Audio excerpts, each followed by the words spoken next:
I understand more about my sound and what I like about my sound and what I want it to be. But I think my next question is, how do I market myself? It's a powerful tool if we're feeling unsure about how to describe what we're doing, that you start showing people what you do and then asking them what they think it is. Have you gotten feedback, or is that something that we still need to do? When it comes to my voice, I've been told I have a very smooth voice, definitely more on the lyric side. I don't have a lot of grit or texture coming through. I've been told I have a warm voice, a lot of color in my voice. Whenever someone recommends something, it's usually, oh, I'd love to hear you do this sort of easy listening song or this jazz standard or something from the 20s, as opposed to do something rock or metal or something like that. I don't have quite as much edge or as much bite to my voice as people expect in certain genres. My personality is more on the bubbly, warm side and not as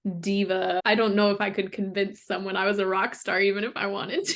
It would be challenging to demonstrate some sort of edginess because that's just not me. Something we need to consider when we think about how people have talked to us about our voices is, what kind of music did those people listen to on a regular basis? What spaces are they in often? Because that is going to affect how they think about music and voices in general. One person in particular, huge into jazz from 40s through 60s. Sarah Vaughan was like a big person for them. A lot of people on the YouTube channel liked music specifically from late 60s into 70s, a lot of that soft rock. That is probably the other big demographic. And even my parents love certain singers from the 70s as well. So I think that's a big part of it. Depending on who you're talking to and what bubble they function in most of the time, different terms are going to mean different things. So for instance, my friend Julie, when she goes to a bluegrass jam,